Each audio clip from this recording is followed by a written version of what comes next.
अगर आप बहुत अच्छा वर्कआउट कर रहे हो लेकिन पोस्ट और प्री वर्कआउट मील को नहीं ले रहे हो तो आपको कभी भी अपने बॉडी में पॉजिटिव रिजल्ट देखने को मिल ही नहीं सकते। ये ज्यादा मायने नहीं रखता है कि आप अपने वेट को लॉस करना चाह रहे हो या फिर वेट को गेन करना चाह रहे हो, दोनों ही स्थिति में आपको पोस्ट और प्री वर्कआउट मील लेनी जरूरी है। तो हम लोग सबसे पहले बात करते हैं प्री वर्कआउट मील, यानी कि वर्कआउट से पहले हमें क्या लेना चाहिए। लेकिन इस चीज को जानने से पहले हमें ये जान लेना जरूरी है कि एक्चुअल में हमारे बॉडी को वर्कआउट से पहले किस चीज की नीड होती है, किस चीज की जरूरत होती है। तो देखिए, अकॉर्डिंग टू साइंस वर्कआउट से पहले हम लोग को कार्बोहाइड्रेट की सबसे ज्यादा जरूरत होती है, क्योंकि कार्बोहाइड्रेट हमें बहुत जल्दी एनर्जी देती है। और जो दूसरी चीज आती है वो है प्रोटीन। अब मैं आपको कुछ ऐसे डाइट के बारे में बताता हूँ जिससे आपको ये न्यूट्रिएंट्स बड़ी ही आसानी से मिल जाएगी। मैं आपको बहुत सारे चीजों का नाम बताऊंगा, आप उसमें से कोई सा भी 2 या 3 अपने प्री वर्कआउट मील में शामिल कर सकते हो अपने सुविधा अनुसार। तो हमारी जो सबसे पहली चीज आती है वो है कच्चे चने।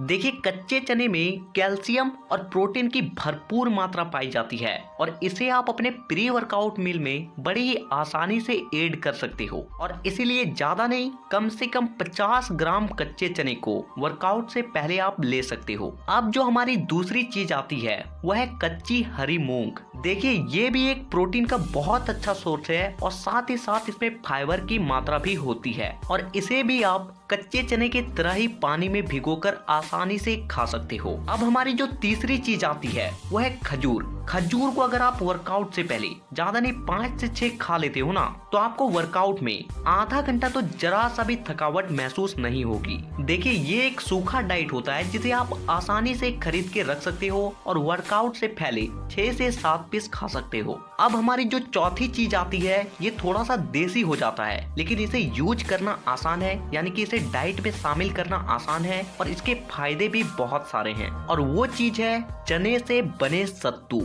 देखिए, आपको सत्तू में प्रोटीन, फाइबर, कैल्शियम, मैग्नीशियम और भी कई तरह के पोषक तत्व बड़ी ही आसानी से मिल जाते हैं। और सत्तू जो होती है वो पाउडर फॉर्म में होती है और इसीलिए आप इसे तुरंत ही घोलकर पी सकते हो। तो अगर आप सत्तू को प्री वर्कआउट मील में ऐड करना चाहते हो तो आप आसानी से ऐड कर सकते हो और इसे 50 से 100 ग्राम तक घोलकर पी सकते हो। अब हमारी जो पांचवी चीज आती है वो है ड्राई फ्रूट, और ये चीज जो है मैं तो कहूंगा लेना आपको बेहद जरूरी है वर्कआउट से पहले। देखिए, ड्राई फ्रूट में काफी सारी चीजें आती हैं, जैसे कि किशमिश हो गए, छुहारे हो गई, पिस्ता बादाम हो गया, काजू हो गई और मूंगफली और भी बहुत कुछ। तो आप इन सब चीजों में किसी भी 2 से 3 चीज को अपने प्री वर्कआउट मील में शामिल जरूर करें। अब हमारी जो छठी चीज आती है वो है उबले हुए आलू या फिर उबले हुए शकरकंद। देखिए, उबले हुए आलू में विटामिन, मिनरल्स, पोटेशियम, फाइबर और भी बहुत सारे पोषक तत्व पाए जाते हैं।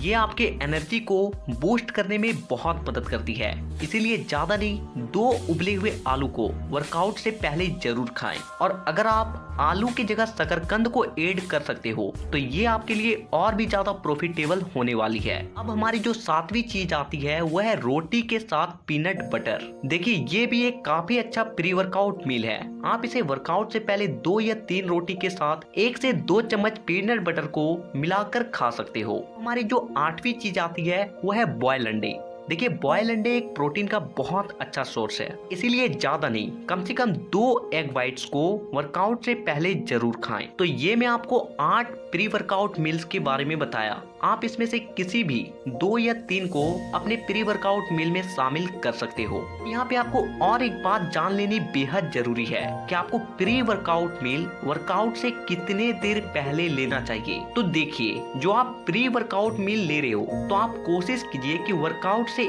1 से 1.5 घंटे पहले ही ले लें। ऐसा इसलिए क्योंकि जो आप खाते हो वो जब तक नहीं पचेगी तब तक उससे आपको एनर्जी मिलने वाली नहीं है। और अगर आप वर्कआउट से 1 से 1.5 घंटे पहले ही मील को ले लेते हो तो वो चीज पच जाएगी और उससे आपको एनर्जी मिलेगी। साथ ही साथ आपको वर्कआउट करते वक्त भारीपन भी महसूस नहीं होगा। तो अब बात करते हैं कि हमें पोस्ट वर्कआउट मील यानी कि वर्कआउट के बाद हमें क्या खाना चाहिए। तो देखिए, पहले आपको ये समझना जरूरी है कि वर्कआउट के बाद आपके बॉडी को सबसे ज्यादा किस चीज की नीड होती है। तो वर्कआउट के बाद आपके बॉडी को जो सबसे ज्यादा जरूरत होती है वह है प्रोटीन। और ऐसा इसलिए क्योंकि जब हम लोग वर्कआउट करते हैं तो हमारे मसल्स फाइबर टूटते हैं और उसे रिकवर करने के लिए प्रोटीन हमें बहुत मदद करती है। इसके बाद जो दूसरी चीज आती है वह है कार्बोहाइड्रेट, क्योंकि वर्कआउट के दौरान आपकी बहुत ज्यादा एनर्जी लॉस हो चुकी है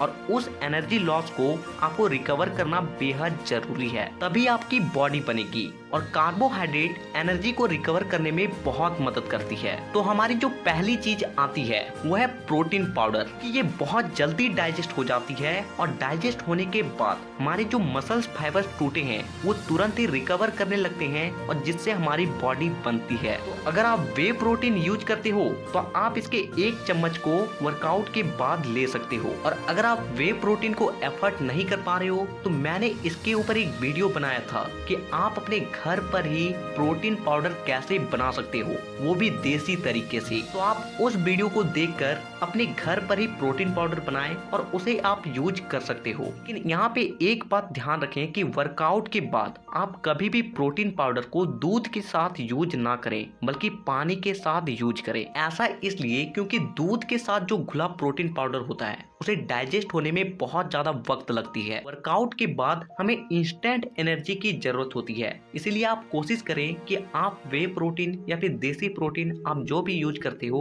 उसे पानी के साथ लें। अब हमारी जो दूसरी चीज आती है वो है केला और दूध। देखिए, इसे एक काफी अच्छा पोस्ट वर्कआउट मील माना जाता है। आप वर्कआउट के बाद 3 से 4 केले के साथ आधा लीटर दूध को पी सकते हो। लेकिन आपको एक बात ध्यान रखना है कि जो बड़े वाले केले होते हैं ना उसे आपको नहीं लेना है, बल्कि जो छोटे केले होते हैं जो पूजा में यूज होता है ना उसे आपको लेना है। कि जो छोटे केले होते हैं ना उसमें एनर्जी की मात्रा काफी ज्यादा होती है। अब हमारी जो तीसरी चीज आती है वह है बॉयल अंडे, जो कि हमारी प्री वर्कआउट मील में भी शामिल थी। आप वर्कआउट के बाद 2 से 3 बॉयल अंडे को खा सकते हो। ये आपके मसल्स टियर्स को रिकवर करने में काफी ज्यादा मदद करती है। अब हमारी जो चौथी चीज आती है वह है ओट्स, यानी कि दलिया। आप इसे भी वर्कआउट के बाद ले सकते हो। अब मैं आपको एक बात बताता हूँ कि आपको पोस्ट वर्कआउट मील में आपको ज्यादा कुछ नहीं लेना है। बस आपको ये करना है कि आप अगर सुबह वर्कआउट करते हो तो आपको पोस्ट वर्कआउट में अपने ब्रेकफास्ट को ऐड कर देना है। अपने ब्रेकफास्ट में ही